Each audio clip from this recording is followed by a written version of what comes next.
The future of Fender is around the corner. The future's now. It's now. No. We were sort of brainstorming this morning, like going, what would we want from Fender? So, grain of salt. We're not giving you real future releases. This is the dream. We can't do that. There's NDAs we sign, all sorts of strings, and you can't talk about this. But this is we know it's coming around the corner. We don't want to know it's coming next year. The next 3 corners. Well, they've planned it for 5 years. Yeah. Well, and sometimes it has to bob and weave because they goof up or something. That's true.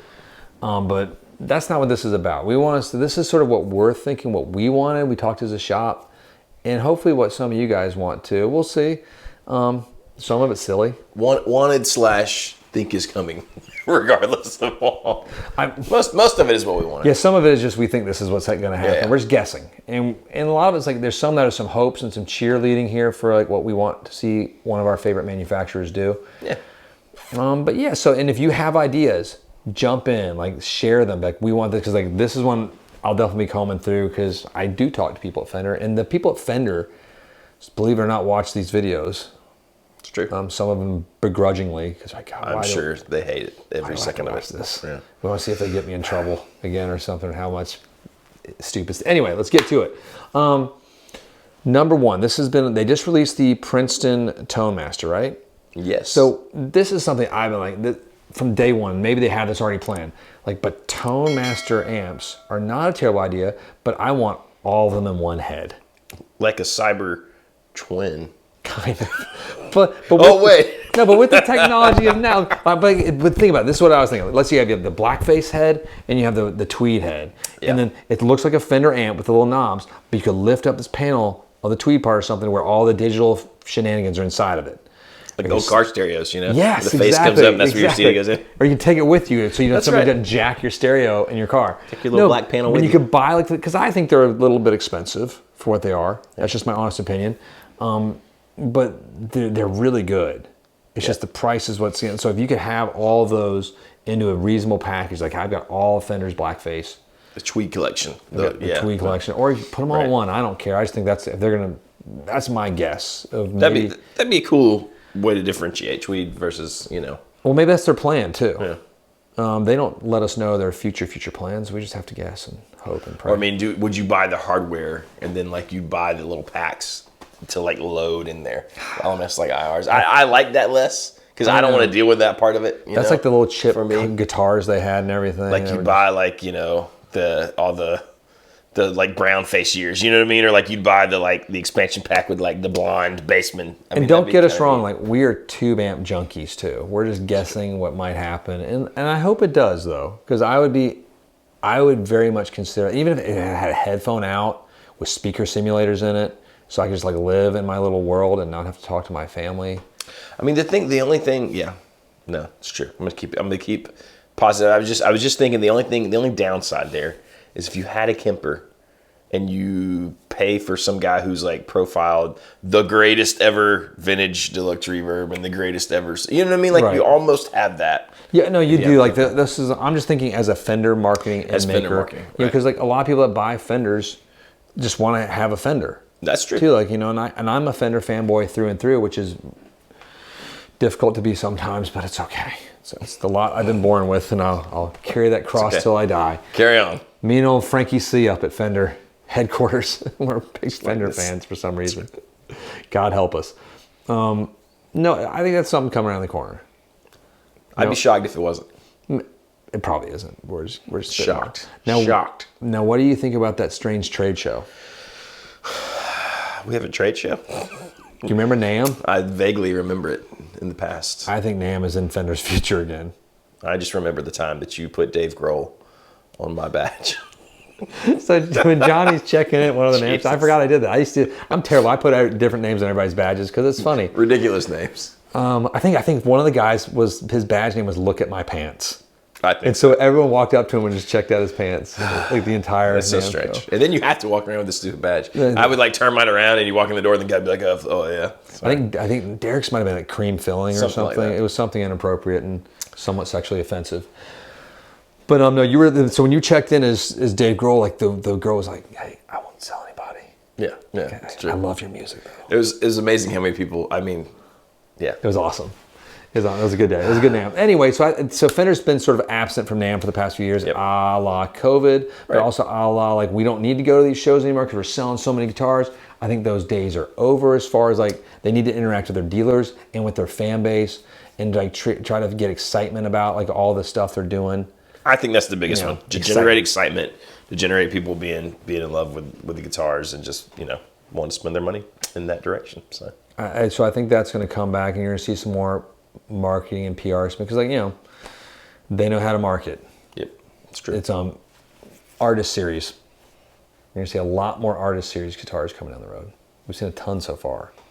Who do you want to see? The Baxter Clement Jag Sting. God, that's a horrible idea. No. When you started with the Baxter Clement, I thought you were going to say the Backstreet Boys like signature series, like it just plays I Want It that way. I want to see you with your own signature, like something ridiculous. It would be ridiculous. Something stupid, but amazing. It'd be a Jaguar maybe with a standard length neck. I'll be okay with that. I don't know. Maybe Gibson length, scale length. Ooh. Nope. A Jaguar with some weird pickups. With like an onboard 2-rock amplifier. God bless you. That's a great idea. No, it's with you everywhere. I do think there's a lot of like signatures that have been coming out. Like people like we're out of the loop sometimes, so we're old and silly. But they had another Her. It will be the one like that came out a while ago. The Lucite one was the original launch. Pretty cool. That'd be cool to see. You got the Joe Strummer just released again, which is. We want to see some fresh stuff. You're going to see more like the Kingfish, like new. I'm more interested in the new artists. I think so too. Because the Kingfish is a shockingly good guitar. Those pickups sounded really, really good, and the neck on that thing was great. The most impressive signature series thing from the Fender FMIC family is the Richard Fortus Gretsch Falcons. Those two, dude, those are good guitars. Stunning instruments. We just got one of both, the black and the white one, and they're good. Stunning. Their craftsmanship is great. The sound is great. It's not a typical Gretsch. It's got a little more spank and sparkle. And that dude's so good. He's deserving of whatever. He is. He's okay. He's very good. I mean, he's no Hillary Duff, but he's pretty good. She plays guitar too. You know who else plays guitar? Corey Feldman. And you know whose music is actually awesome? Corey Feldman. Have you checked out Corey Feldman's music before? I have not. He is on tour right now, and there's a lot of stuff going on the internet where people are like, "This is the best $15 I've ever spent." Okay, I'm gonna have to go. If he comes anywhere near here, I'm taking the entire Casino Guitars crew to see Corey Feldman. I respect him as an actor, as an artist, and a survivor of that horror show of childhood acting in Los Angeles. That would be ridiculous. I think, and what he's doing is it's a trip. It's weird. It's entertaining, because what's the point of going to a show besides entertainment, right? And he entertains you. There you go. And that dude can dance. Can he dance? It's like a little white Michael Jackson incarnate. It's crazy. There you go. Not quite Michael Jackson, but he's nobody's Michael Jackson. As close as you can be. Nobody. And he just seems like a nice dude. That's probably true. He's like, it's like Albert Einstein, Corey Feldman. If you'd hang out with anybody in our history. There's Mozart, your two choices. It's a toss-up. I mean, but you'd probably have the most fun with Corey Feldman out of any of those guys. Maybe he's going to watch this and he's going to be like, guys, I want to come on your show. The way you said that just kind of the door's open, Corey. Come on. Come on. He won't ever see this, but I you don't know. Thumbs up to that cat. I love what he's doing right now, so respect. The Player Series. Nope. There's going to be a major refresh on that coming out. There's got to be. It's time. There's been enough time. I think it needs to be a refresh. That is their standard sort of series. They don't like to change it too much, but right. I don't know if we'll see like the Player Plus go away, the Player Series refresh. I think we're going to see $1,000 Player Series though. Maybe we'll see some of those features on the Player Plus kind of rolled into the Player Series a little bit, like trickle down. Like rolled edges type thing, like a little bit nicer. And, electronics maybe. And then, I think the whole thing is sitting at that. I think it's sort of, they morph into one. Right. And they'd lose the noiseless pickups maybe. Player 2, Player 2. Or the Wii, the Player Wii. Yeah. I think that would be cute. I think as far as a business, from all the shenanigans that have just happened with their oversells and cancellations to all the three big boxes, I think there'll be a return to Fender support for the indies. Oh, be nice. It's wishful thinking. I feel like they're going to push that harder in the future than they have since the early or the 50s. Be cool. You know? I think they kind of have to. Yeah. They can also like focus on going direct. But I think this is the trick, though. I think the younger consumer base is much savvier than a lot of these corporate bigwigs have any idea. Right. And they can smell bullshit. It's true. A mile away. And they know a lot of these corporations with private equity and just the money machines are filled to here with that and could care less about guitar player A and B. Yeah. So I think there's going to be, and that's part of like the spirit of rock and roll and like the Americana and the Fender and like there's that. And it's like, you know, talking to cats that love it. They can help you get the right one for you. I think it's going to be all these great shops that are out there. Go support them more. Let them know that's where you want to do your buying. I don't care if it's with Casino Guitars or with any of our partners out there. We consider any indie a partner. You know, in this world of helping great guitars connect with great musicians. Yes. So I think that's going to be a change. I do. Yeah. I think that's happening already with or without Fender, but I think Fender's smart enough to realize that. They'll have to pivot their business so they're not so reliant upon the whims of the big boxes and canceling all their orders and then putting them in the bathroom of the Roadhouse where the white mint is your only meal. Damn, that was a deep pull. Wow. That was deep. Hot rod refresh. What do you think about that? I mean, yeah, I wonder if it's just, I'm torn because it might just be, Series 5. And that's it. I know, because it is. We got that forever, you know? Because you forget like that, we all forget because we play all these great like sort of fancy amps and stuff, and then you go back and you play a hot rod. It's one of the best bangs for your buck tube amps. Well, and I think they already did a really good thing in Series 4 because they made the overdrive way more usable. They made it usable. Way more pleasant. I could play that amp without any pedals. And you'd be okay. And my first tube amp experience was that amp with no pedals. It was that amp because you had the reverb on and off, and then you had the do 2 channels, and then the more drive button. You know, it was a Hot Rod DeVille is what I had. Yeah, that was my first. That's a big amp. It was huge. God. If you're on the fence and you're looking at one of those, like get off the fence. It's a great amp. You can't go wrong. You can't like if you're in that sort of you just need like something that's the workhorse.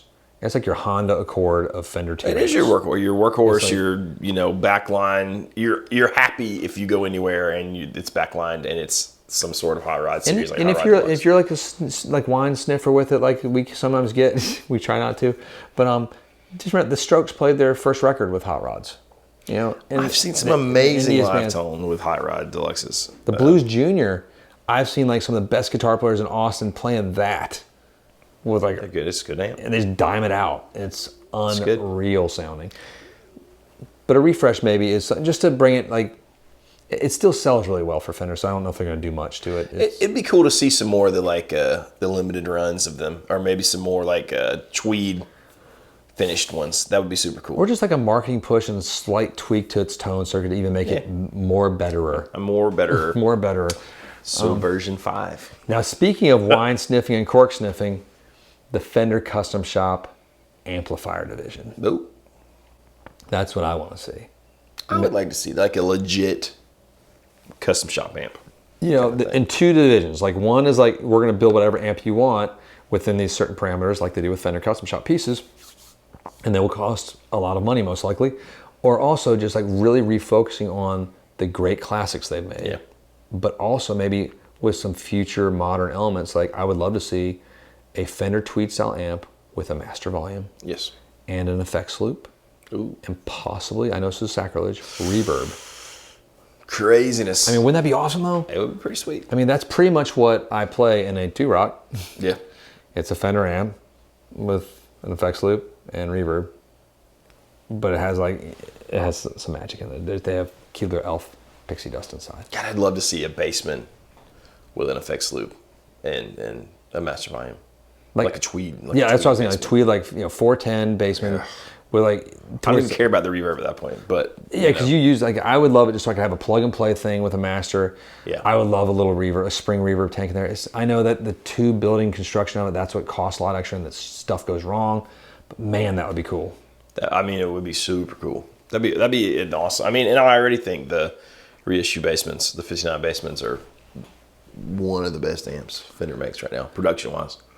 It is, and it's sort of a sleeper hit, you say. Yeah, I think so. And it's, it's guys like me sort of avoid it because it doesn't have reverb, but it's such a good sounding amp. God, it's amazing. It almost doesn't need it because of the 410s make it sort of, yeah, exactly. And I think the resonance of those cabinets, because they're the solid pine, yes, which is a little different than. They've been dipped in elf magic too. Absolutely. Which I've not started watching Lord of the Rings yet, the show. I watched the first literally 2.5 minutes. I hear it is very good though. Then my children I've heard me. Yeah, the children. I'm not doing the Lord of the Rings with my kids yet. There's too much trouble. Yeah. So I'm gonna enjoy this. I'm watching House of Dragons, and I've enjoyed episode 3. Okay, I haven't watched that yet. Lots of adult time in episode 3. That's all I'll say. Some fancy adult time, and I enjoyed it. I was like, wow, this is saucy. Like playing bridge. Mm-hmm. Like adults do. It's like playing bridge with some strange white-haired minxes. Oh. All right. Yeah, so it was fascinating. But yeah, so it's a fun show. If you haven't watched it, check it out. Piggybacks would be neat to see too. No. Right? Within like that world. Some nice little reissue like Basement Heads and Tremolux and Bandmasters. I think that would be pretty neat. It wouldn't be funny if they re-released their the Reaver boxes too and started like really pushing those again. Doesn't make sense. You can buy one now, right? Yeah, I don't know if it's in standard production as much. Like you can get the Benson ones are like really sought after. Yeah. But I don't know if we really need that anymore. That's what you need, your basement and a reverb unit. Just put the reverb in the basement. Well, it changes the circuit. Nobody sound, really Baxter. cares that much. Just do it. Some people do. Yeah, they're not buying the amps though. That's probably also They're not buying it. Just do it for the people that are going to buy the amps. Like, that's not the way it was done. Well, you're not going to buy it. It's the whole reason the North American guitar left London and moved to Nashville, which is weird because now they sell the same guitars that are built here, like every other guitar shop. Interesting, because no one was buying them over there. They were just cork sniffing them the whole time. I will say, seeing Brian Setzer with the blonde bassman and just the Echoplex or whatever little echo. That's all you need. That's all you need. Like sitting in the front row, and it's like, good God. If you're Brian Setzer too. Well, yeah. Because you have to be able to actually play at that point. But hats off to Brian Setzer again, because like you don't realize how good he is. He's stupid good. Like I don't like rockabilly. It's like he is beyond rockabilly. Yeah. Well, he is rockabilly. But it's so good. It's just his ability to do anything on the guitar. Yeah. He's like so good and clean. Like Eric Johnson with some attitude. God. When he finally like gets to the point in the show where he takes the jacket off and he rolls his sleeves up. He has tats and you're like, oh man. It's like Eric Johnson and Gambit from X-Men had a baby. With cards. That is Brian Setzer. Okay. Right? Yeah, a little bit. He's a little Gambit. No, I think so. Do declare, y'all. Let's play. He's got. That's part of it. Yeah, I'm gonna go with that. He doesn't talk that way at all, but I just imagine. Yeah. It's really sad when you hear some of your rock stars talk. He has a cool voice, but some of them. Some don't. Some don't. It's better to let the illusion live in your mind. You just shut up, rock star. Like even when they sing amazing, and then you hear their voice, you're like, oh. Yeah, like I don't want to hear some of them talk. I'm not gonna say names because I don't want to be mean to anybody, but I've heard some and it just irritates me. Right. Yeah. What are you gonna do? I think that's it. Let us know what you want to see Fender do, and it can be snarky, but I'd rather see like real comments. You guys are so dumb. I can't believe these are the things you think. Yeah. Well, there's a lot of we see refreshes of all the lines happening every 5 years. That's pretty much like the MO, but those are a few of the majors we'd like to see. I'd like to see them stay out of consumer electronics and just build guitar things. Focus on what you're good at. Don't try to grab all the money falling from the trees of heaven. Crazy. Just do your good stuff. You guys are making outrageous amounts anyway. Record profits the year before, right? So just build guitars. Build betterer guitars. Crazy talk. More betterer. You have to click like and subscribe. And they have to hit the bell. And that does things. If you don't hit the bell, it's bad news. Thank you for sticking around to the end of this video. It means a lot. Yeah. It makes my wife appreciate me more. Probably not. Doubt it. Doubtful. I'm leaving. Ta-ta. See you later.